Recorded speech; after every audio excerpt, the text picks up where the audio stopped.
Mom, check my bag. I couldn't go on the school trip I was so excited about. About 14 minutes after seeing my daughter, Emily, off to her school trip, she unexpectedly returned home and burst into tears, saying that shortly after I sent Emily off on her school trip, I received a call from her class teacher. Being told it was an emergency, I was startled, thinking something might have happened to Emily. About 5 minutes after I got off the phone with her teacher, just as the teacher had said, Emily came back home. The reason Emily came back home was something in her backpack. When I checked, I found that her brand new change of clothes and other items were wet and discolored. I found out that my mother-in-law, Mary, had gone to the school and done something. Not to complain, but my relationship with Mary is bad, and she even disliked Emily, so there's no way she would have gone to see her granddaughter off. I immediately called Mary, furiously demanding an explanation. Then Mary said that it wasn't fair for only Emily, one of her 2 granddaughters, to go on the school trip. She thought it would be too sad for the other granddaughter who couldn't go. Mary justified her actions as delivering justice to Emily, insisted she did nothing wrong, and abruptly hung up the phone. Unable to contain my anger, I reported the incident to a certain person. As a result, Mary ended up provoking the wrath of that individual, leading to her own downfall. I am a housewife in my 30s. I have a daughter with my husband, who is in the same age group as me. Emily, who turned into a 6th grader this year, has been looking forward to her school trip for quite a while. Since kindergarten, Emily has been practicing rhythmic gymnastics, and sometimes she demonstrates her skills as an example during gymnastics in her physical education class. Emily, who once appeared in the local newspaper for participating in a competition, has become somewhat of a local celebrity. Once a year, there is a showcase in physical education class where each student presents his or her own creative gymnastics routine. When the time for the showcase arrives, it's so popular that students from other classes also come to watch.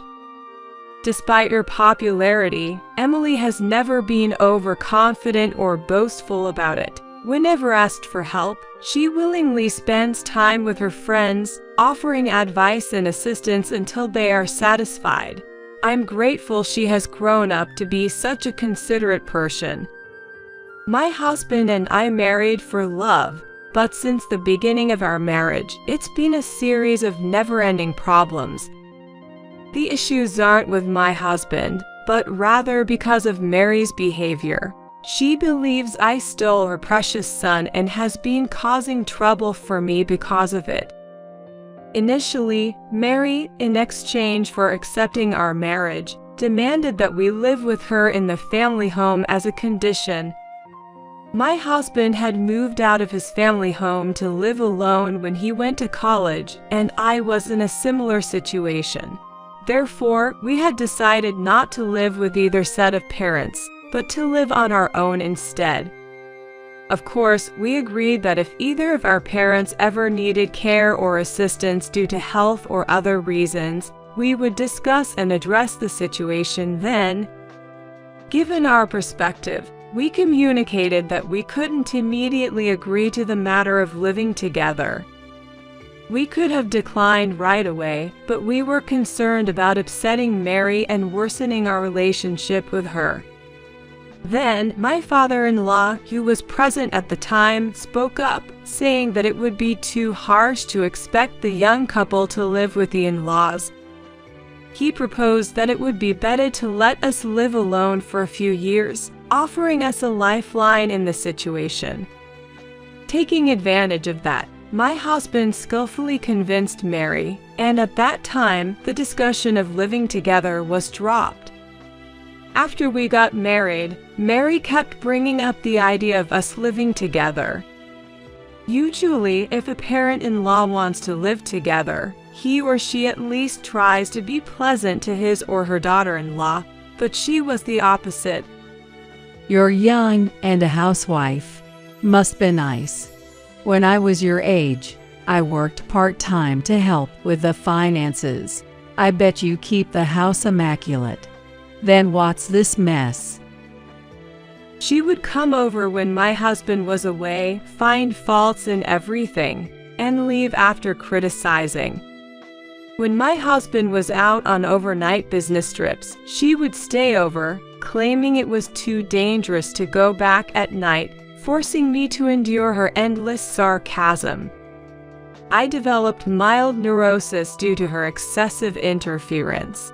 When my husband realized it was because of her, he confronted her firmly, assuring me we would never live together. Thanks to my husband and father-in-law, they kept her at a distance, and I started to recover. Soon after, I found out I was pregnant.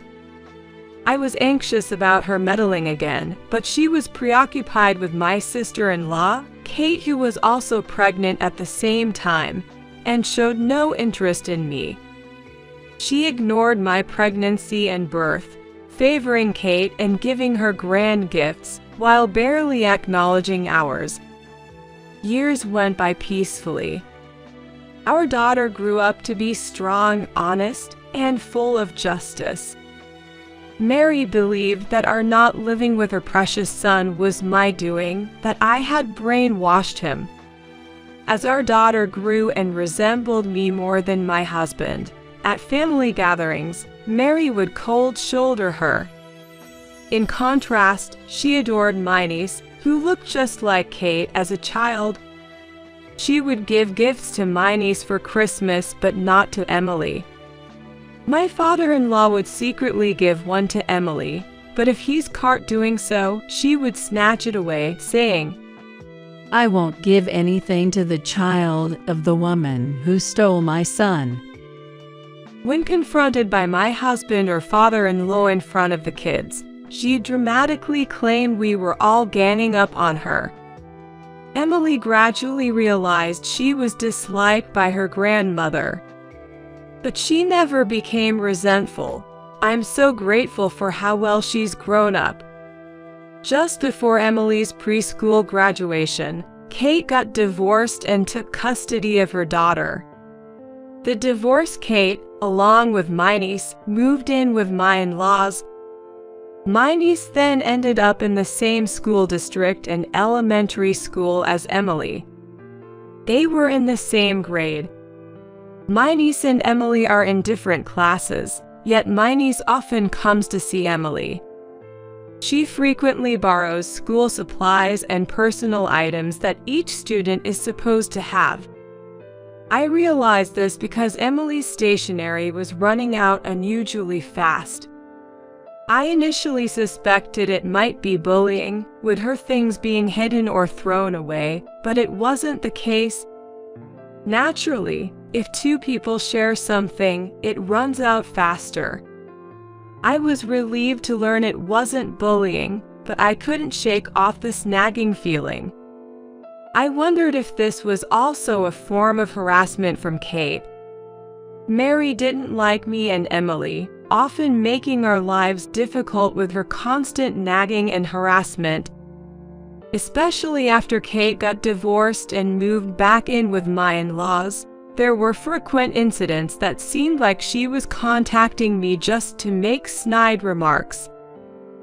How can someone as impressive as you be my brother's wife? You'll definitely be dumped eventually. Kate seems to think highly of herself as a capable woman. Despite her own failed marriage, she would go out of her way to tell me that I too would inevitably be left by my husband. As irritating as it was, I tried to ignore her, thinking she was just envious of our seemingly happy family. However, the thought of her extending her spiteful behavior towards Emily was something I didn't want to consider. I told myself that I might be reading too much into it. This decision of mine would unexpectedly lead to consequences, but that was something to unfold a bit later. Time passed, and Emily became a 6th grader. In the 6th grade, there's a school trip. Emily had always been excited about it, especially each time she brought her savings for the trip to school. Now that she had reached the grade when the trip would finally happen, we frequently discussed where they might go in our conversations as a family. When it came to my own school days and my husband's, our daughter became curious about our school trip experiences as soon as the schedule and location were decided. Once our daughter brought home a note from school asking each family to prepare for the upcoming school trip, she and I began to prepare little by little. While she was excited and upbeat, I felt a bit worried. Recently, there had been an incident in her class, and the parents of the children involved were called in. Emily often remarked, "Why are the boys in my class so foolish?" showing her concern about the misbehavior of some rambunctious boys. By 6th grade, it's common for girls to start showing physical changes, and some more developed girls even start wearing training bras around 4th or 5th grade. Emily, being an active gymnast, had a muscular build, so her chest area wasn't particularly mature. However, the school trip guide for parents mentioned being cautious about underwear, as the trip involved several nights' stay and girls would be in separate rooms from boys. It also advised that girls not used to wearing bras should start getting accustomed to them. The guide also contained information about menstruation. These letters from school would inevitably be read by curious children. It seems that some mischievous boys reacted to the words period and bra and started teasing girls who were more physically developed, or harassed them out of sheer curiosity. I had already talked to Emily about the changes her body would undergo as she grew older. Even before the school brought up the issue of underwear, her gymnastics club had discussed it, especially since gymnastics attire tends to be form-fitting, highlighting body lines. The club's discussions included care for girls as they approached puberty. So, I had already taught Emily about the individual differences in growth, and that it's wrong to tease others about their bodies. Emily, who has a strong sense of justice, defended the teased girls and called out the boys' bad behavior. One of the boys, whose father was a city council member, complained to his dad about a sassy girl standing up to the boys. This led to a major fuss at school, with the parents of the boys' friends demanding that the parents of the outspoken girls be called in. However, since there had already been issues with boys teasing physically developed girls, the parents' demands were not acknowledged. The parents of the teased girls even threatened to report the matter to the school board if it happened again, which led the school to adopt a stricter stance towards the boys and their parents. As a result, Emily became even more popular among the girls, seen as a brave and reliable ally. However, when out of their parents' sight, kids can sometimes commit acts that would put even adults to shame. I was really on edge about whether Emily would face any revenge from the boys' group she had a conflict with. Though the teachers, including the homeroom teacher, promised to keep an eye out, my worries didn't just disappear. Contrary to my anxiety, Emily seemed unconcerned, treating it as a thing of the past. We spread out the shopping for the field trip over several days. We couldn't do it on the days Emily had her rhythmic gymnastics classes. During one of these shopping trips, I unexpectedly ran into Kate. At first, I thought I could handle just Kate, but then Mary showed up from inside the store. They were shopping together, but Kate had left the store first out of boredom while Mary chatted with a salesperson. So I ran into Kate first, and shortly after, Mary joined us. Good timing. I heard your daughter's a star in her rhythmic gymnastics class. I don't want any favoritism towards my grandkids. Since your daughter attends that gymnastics club, I want both of my granddaughters to join. But I'm a single mom, so naturally, you'll cover the fees. She even demanded I do the driving. Why should I have to do all that? When I firmly refused, Mary accused Emily of bragging. That cheeky daughter of yours must have bragged to her, who's in another class. Don't look down on us just because I'm a single parent. Saying we can't afford extracurricular activities because we don't have a father figure belittles us. I generally avoided any interaction with Mary and Kate. They demanded I pay the gymnastics fees and drive as compensation. Emily denied saying those things, but Mary yelled, "Children should not butt into conversations between adults." Emily, holding back her frustration, tightly gripped my hand. I couldn't let Emily endure this alone. I said we'd discuss it with my husband and decide. I trust Emily. She wouldn't say such things. I promised to speak with my niece to hear both sides. Announcing that we'd talk to my niece and make a decision, Mary and Kate seemed panicked at the prospect of my husband getting involved. Seizing the opportunity, we left. Once home, I hugged Emily. "I'm sorry for making you go through this," I repeated. She reassured me it wasn't my fault, but deep down, I knew my strained relationship with Mary was a factor. Even if it was caused by Mary's thoughtless words and actions. I briefed my husband when he got home. My husband informed my father-in-law about the situation, and it turned out that Mary and Kate, who were at their family home as well as his niece, were all concerned about what's happening. But I knew Mary and Kate wouldn't be easily deterred. Despite the difficulties, the day of the eagerly awaited school trip arrived. Despite checking everything the night before, I still asked Emily if she forgot anything. With a smile, Emily reassured me, "It's all good, Mom.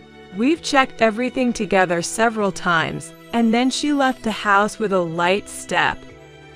It's just about a 5-minute walk to the school. The kids were traveling by chartered bus, stopping at rest areas on the way. While doing household chores, I kept glancing at the clock, thinking, she must be boarding the bus by now, right? It's almost time for them to leave on schedule. I just couldn't help but worry. I was reminiscing about how, when I was Emily's age and went on my school trip, my mother must have felt the same way after sending me off, oblivious as I was, having fun with my friends. Just as I was lost in these thoughts, the house phone rang at an unusual time.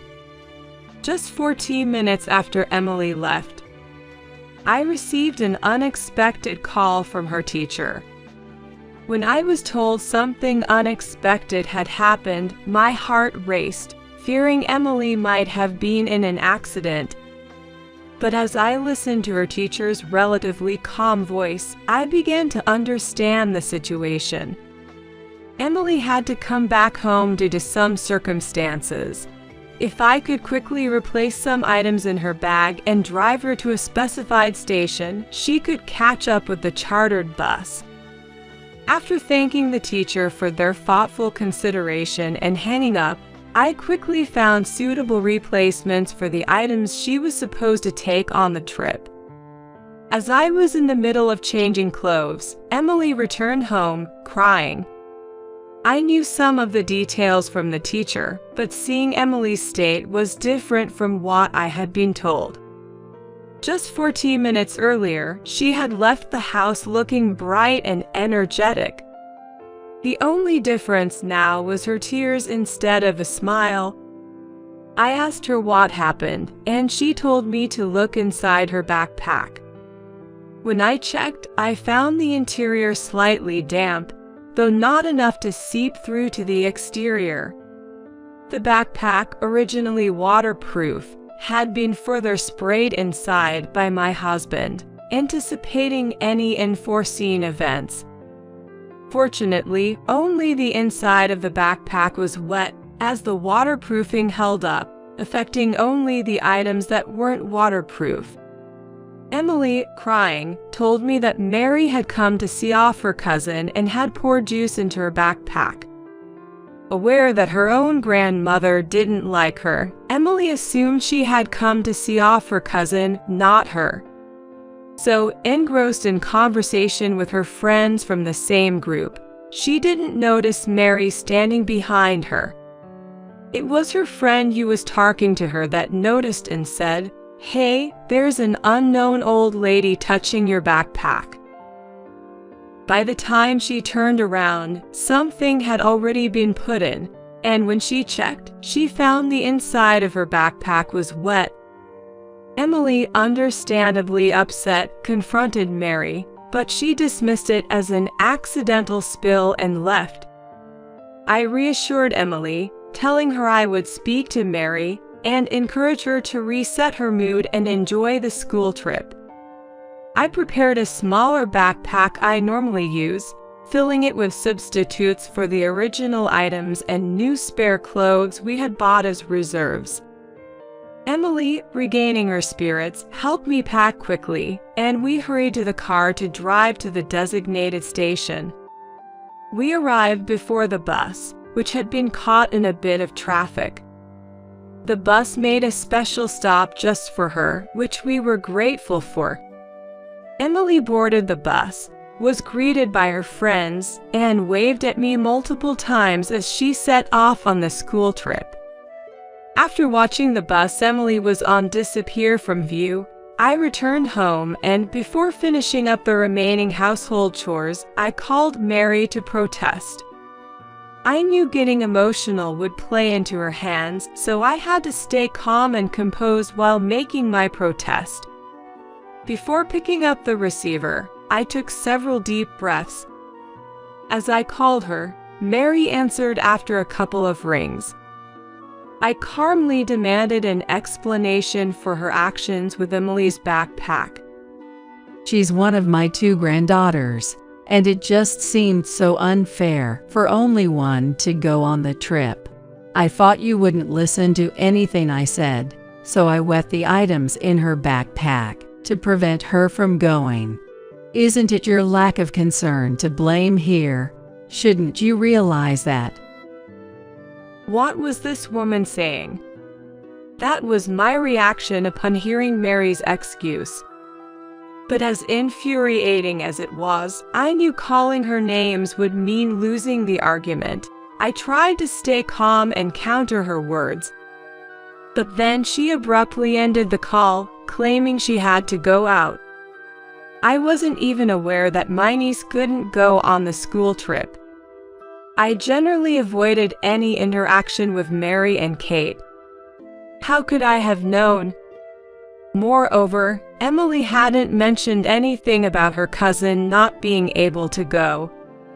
There was no information about any illness or injury, and even though my relationship with Kate wasn't good, if my niece had been sick or injured, my husband would have heard about it.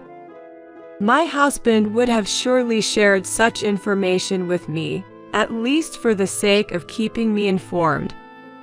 The anger inside me was boiling, and just then my niece called. She confessed to feeling envious after seeing how excited Emily was about the trip.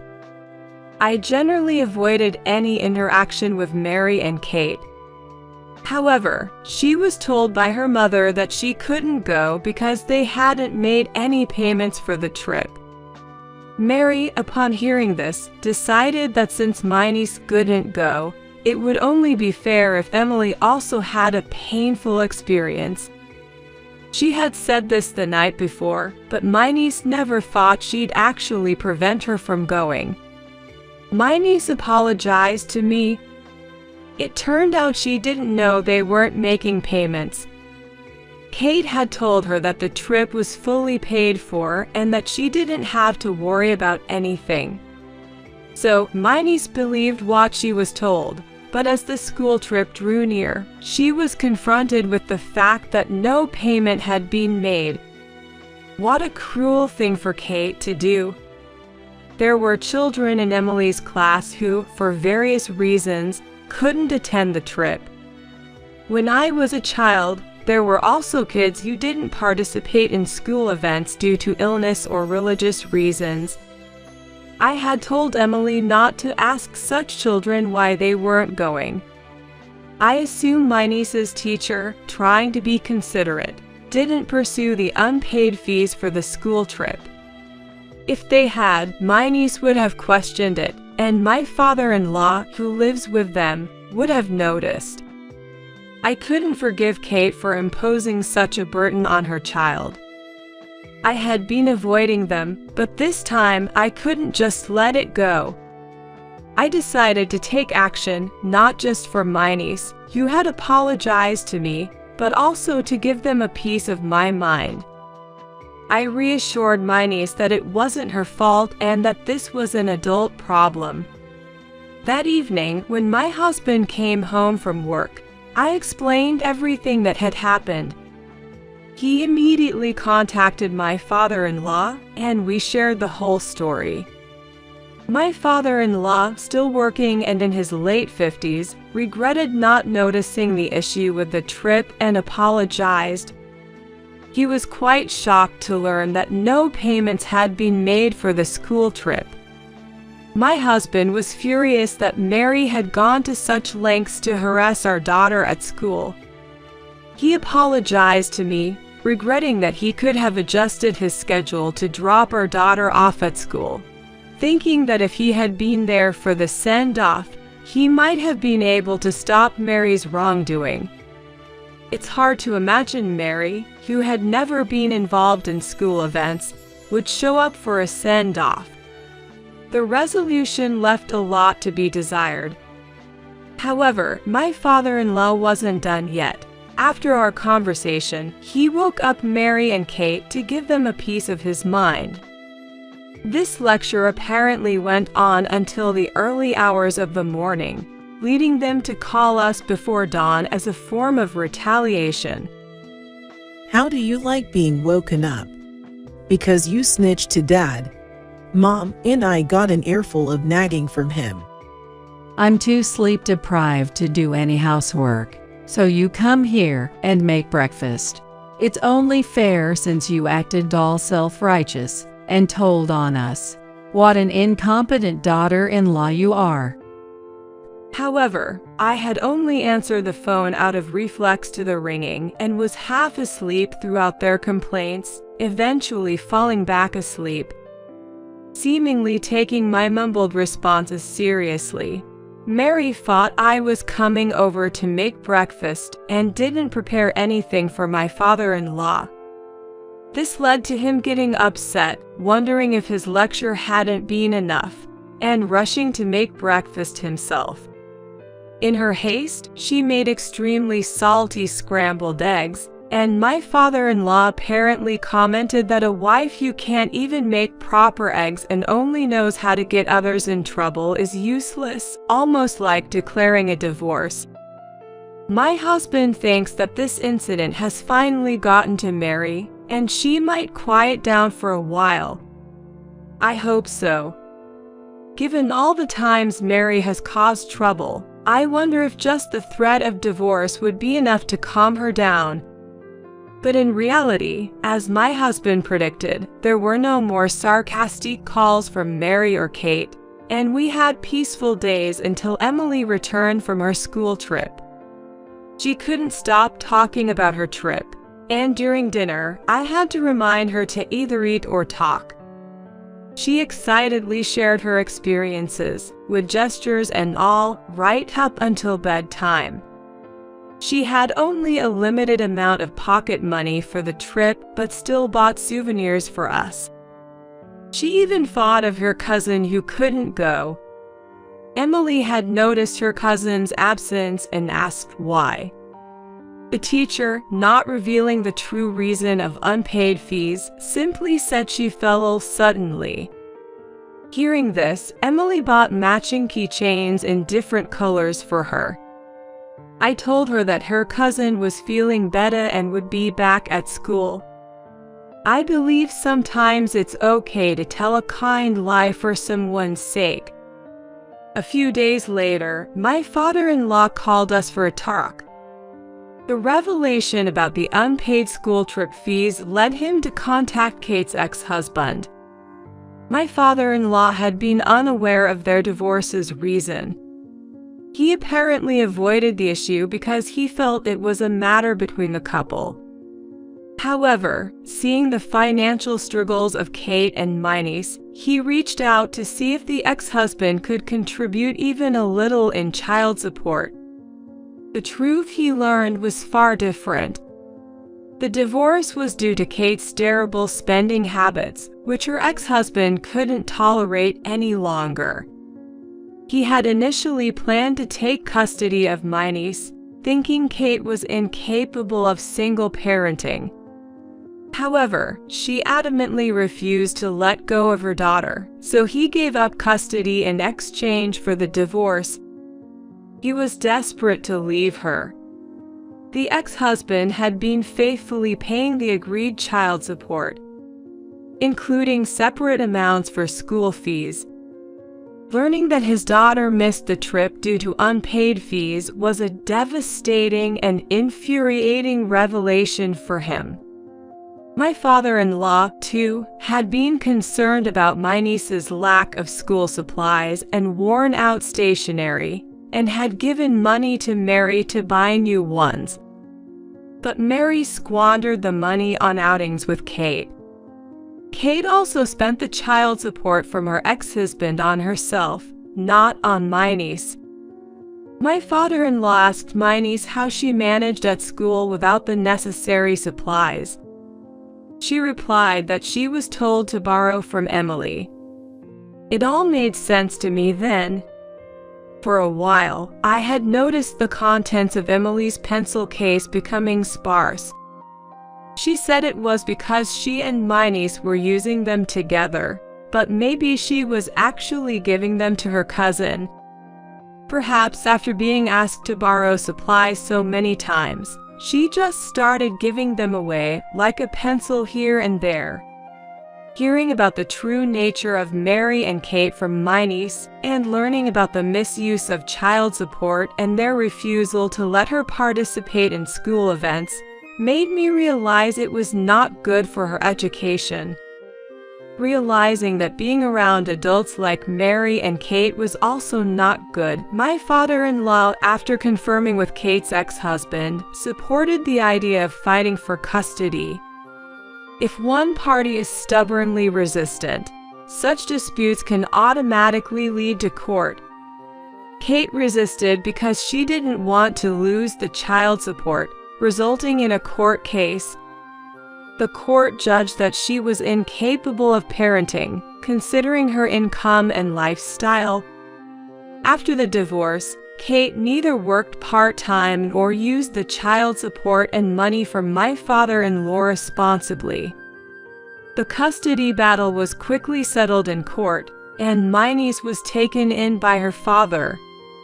He had moved back to his parents' home. She will now live a life free from neglect, with the support of her paternal grandparents.